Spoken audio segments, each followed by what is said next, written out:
विद्यां च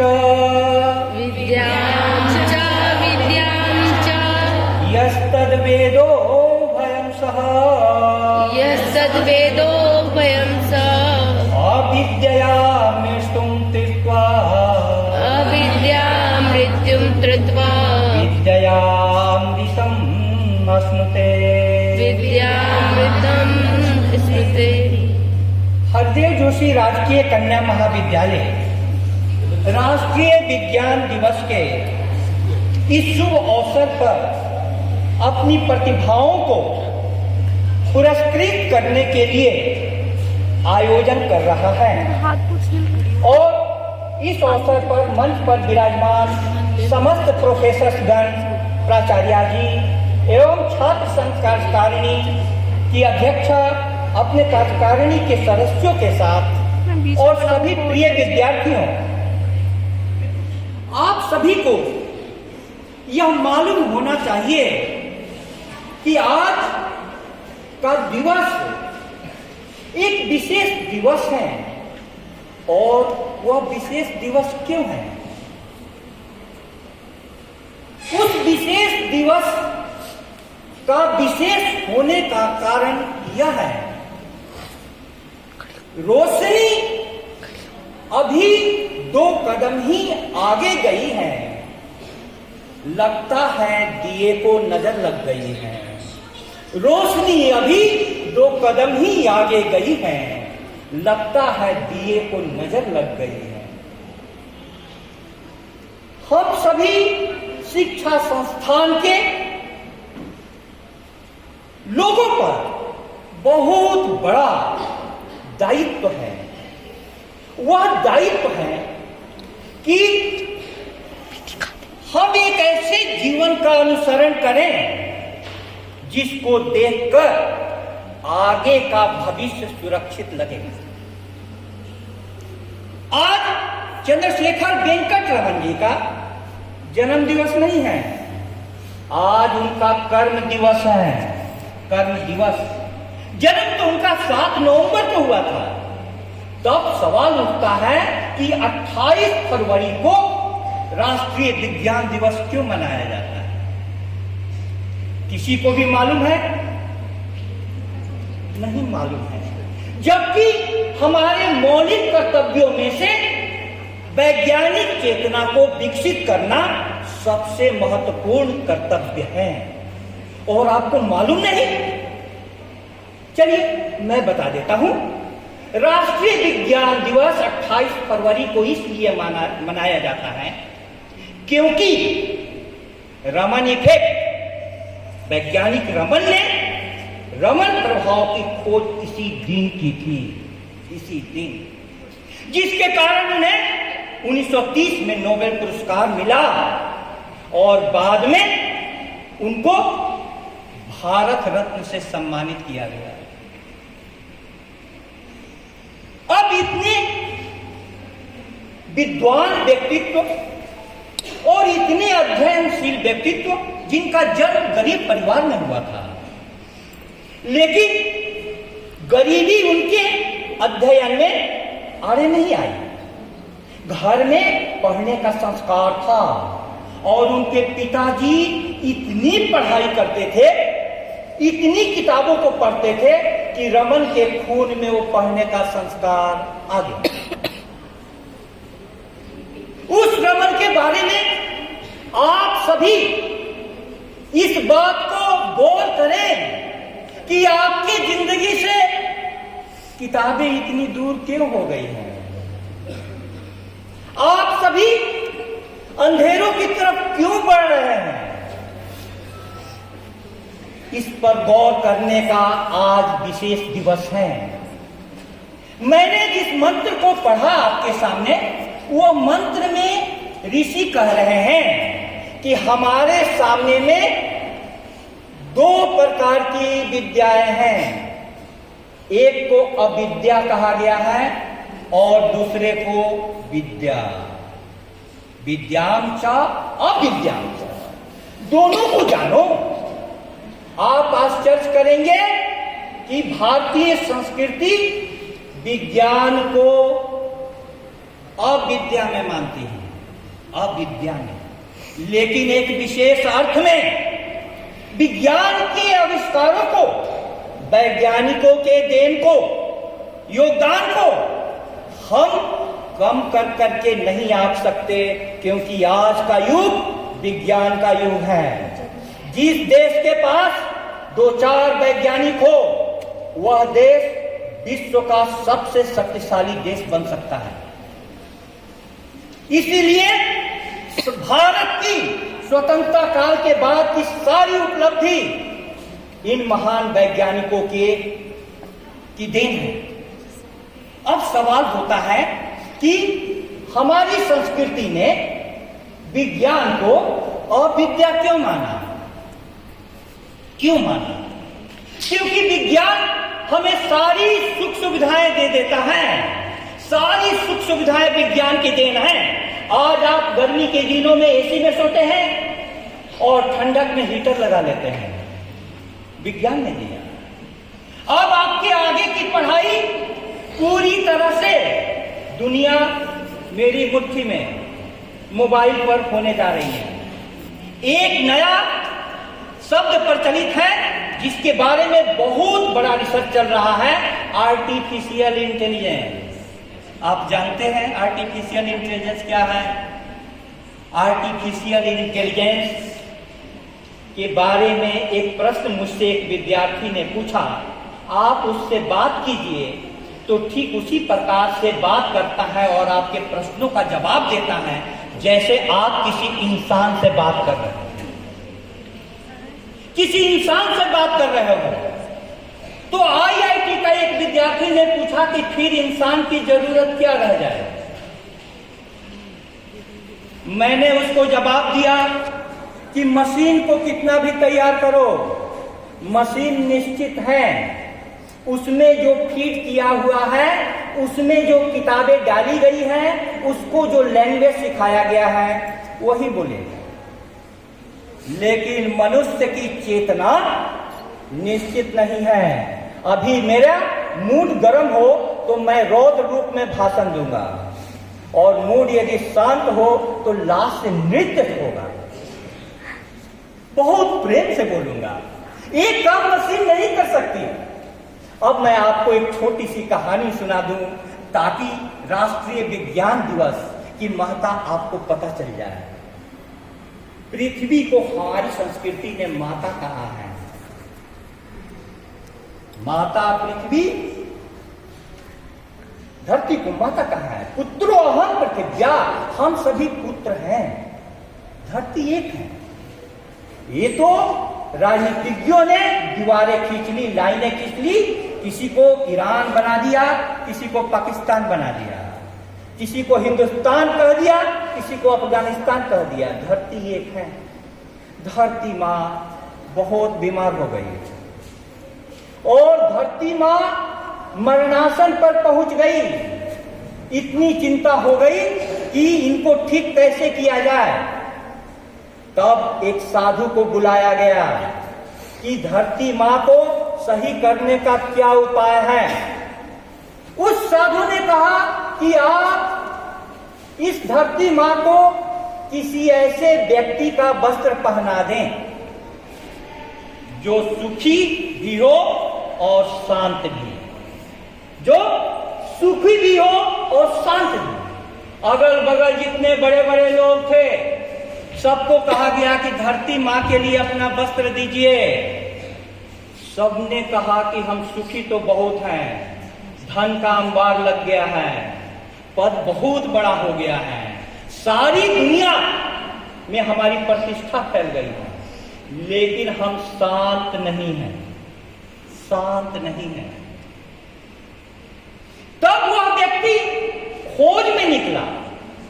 खोज में निकला तो दूर पहाड़ी पर उसे एक बहुत सुरीली धुन सुनाई दी।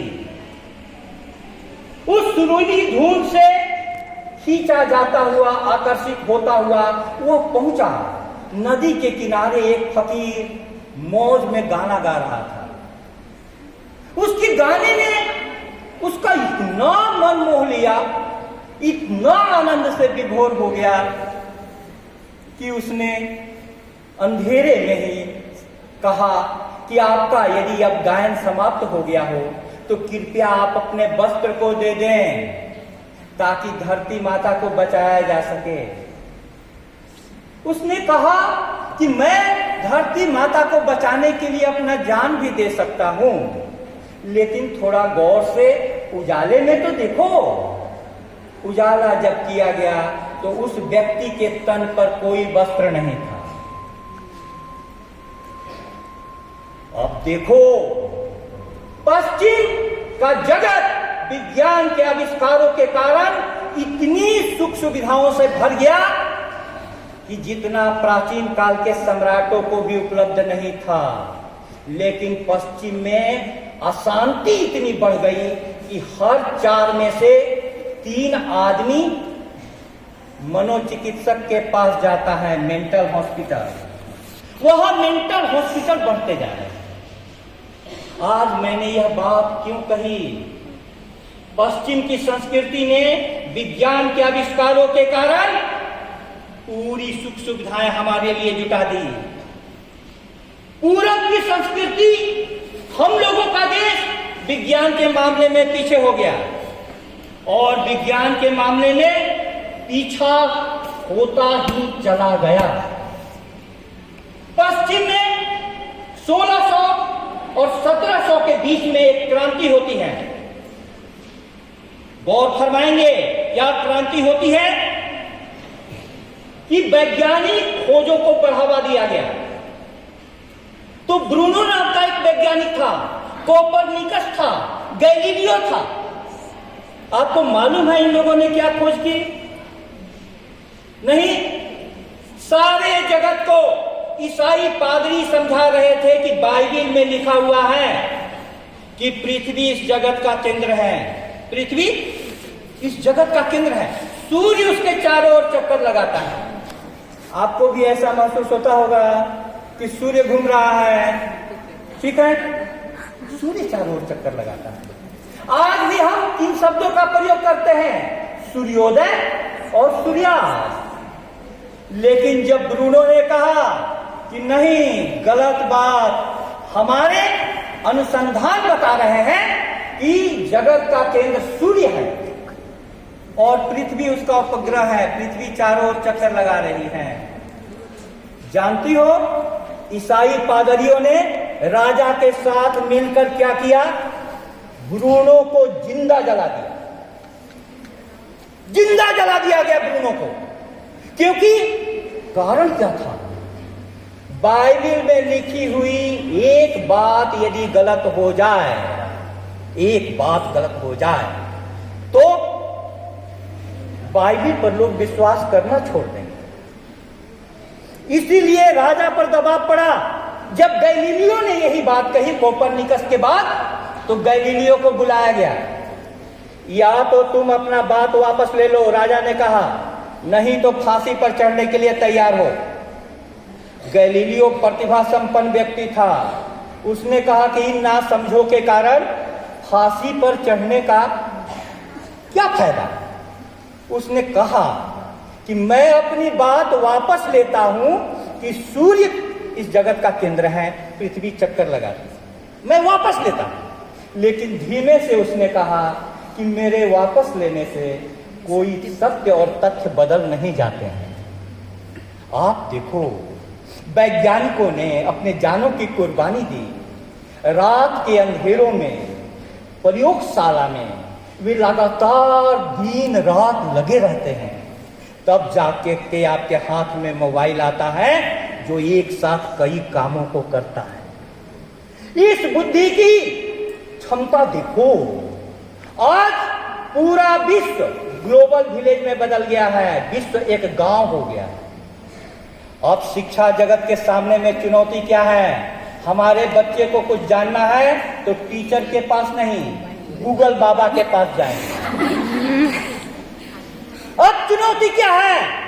चुनौती यह है कि हमारे समक्ष एक ऐसा टीचर चाहिए, एक ऐसा व्यक्ति चाहिए जिसके पास सारी जानकारियां भी हो, बुद्धि में प्रखर मस्तिष्क वाला हो, लेकिन उसका हृदय प्रेम से भरा हुआ हो, प्रेम से भरा हुआ। कौन सा कंप्यूटर, कौन सा मोबाइल प्रेम से भरा हुआ हृदय पैदा कर सकता है? कर सकता है? नहीं पैदा कर सकता है। आज आप सोचो, आप पढ़ो, खूब पढ़ो।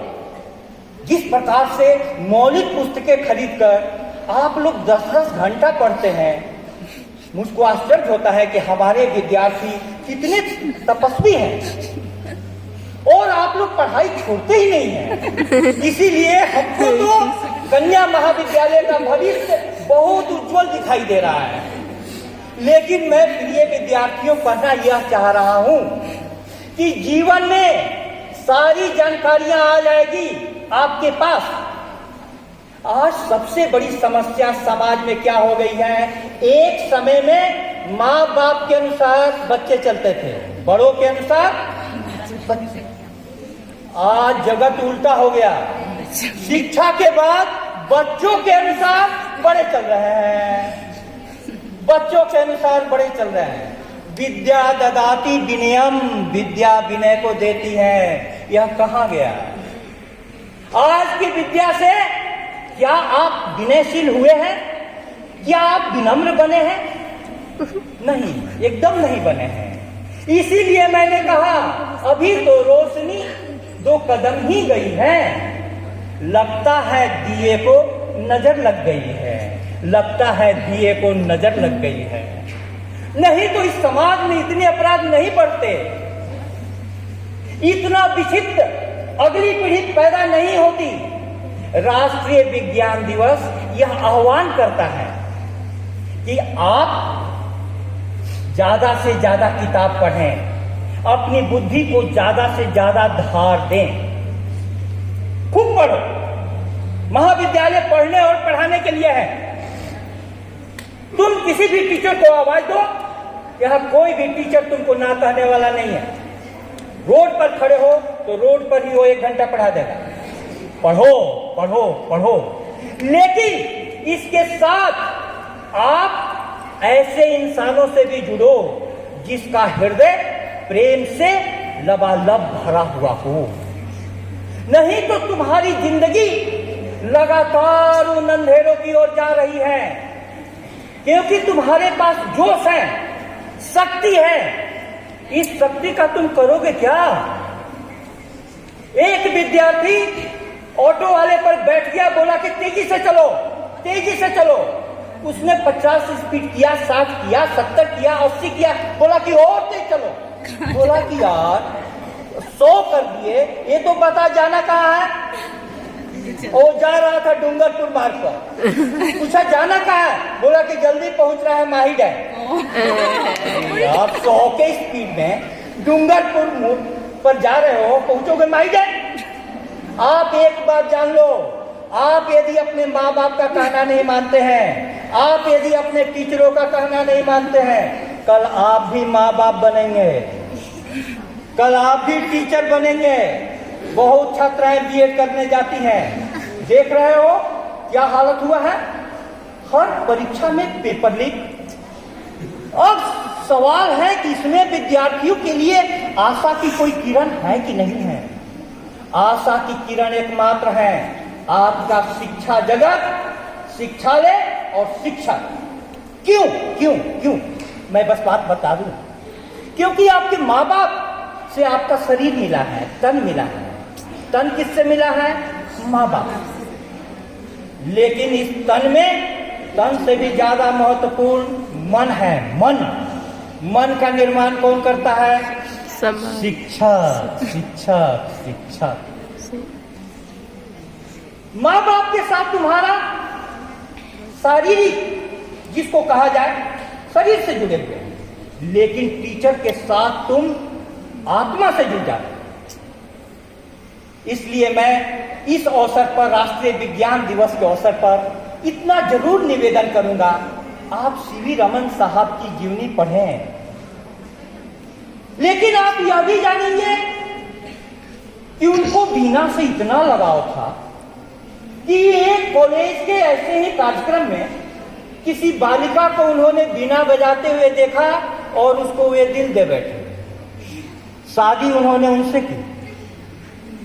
मैं आपको इसलिए बात बता रहा हूं, लेकिन शादी के नाम पर आप हंस रहे हैं। जब तक पढ़ाई नहीं कीजिएगा, उसको आगे एक समय था हमारी संस्कृति में, जिसको संस्कृत के सूत्र नहीं आते थे, संस्कृत के श्लोक नहीं आते थे, साथ में पंडित जी जाते थे, उसकी शादी उसी समय कट हो जाती थी। कट।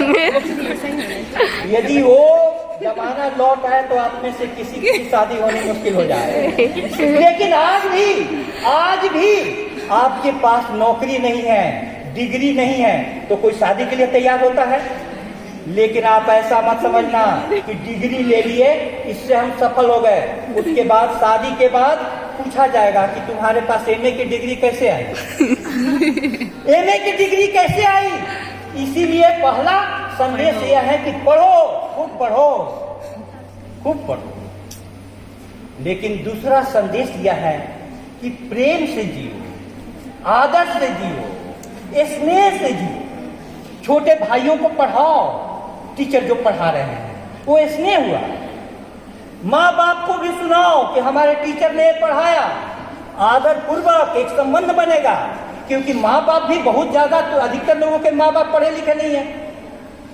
और सहेलियों के साथ, समवयस्कों के साथ, साथियों के साथ पढ़ाई की बात करो। लेकिन उसके बावजूद भी सीवी रमन का जीवन याद रखना। उनकी मां गृहिणी थी और उनके परिवार में इतना ज्यादा पढ़ने का वातावरण कि पहली नौकरी उनकी वित्त विभाग में लगी। कहाँ वित्त विभाग, फाइनेंस डिपार्टमेंट, और कहाँ ऐसा शोध कि पूरा विश्व आश्चर्य में पड़ गया। संदेश क्या है? संदेश यह है कि आप कहीं भी हो, आपका हृदय यदि जिस तरफ लगता हो, जिस भी काम में आपका मन लगता हो, वहां से भी आपको नोबेल प्राइज मिलने के रास्ते खुले हुए हैं। वहां से भी आप भारत रत्न तक पहुंच सकते हैं। यह महाविद्यालय उसी प्रतिभा के भिन्न भिन्न क्षेत्रों में आपने जो साल भर में शैक्षिक और सह शैक्षिक गतिविधियों में अपना कमाल दिखाया है, उसको पुरस्कृत कर करके आज महाविद्यालय आपकी प्रतिभा को प्रोत्साहन देगा और अन्य विद्यार्थियों को आपकी जगह लेने के लिए प्रेरित करेगा। बहुत बहुत धन्यवाद।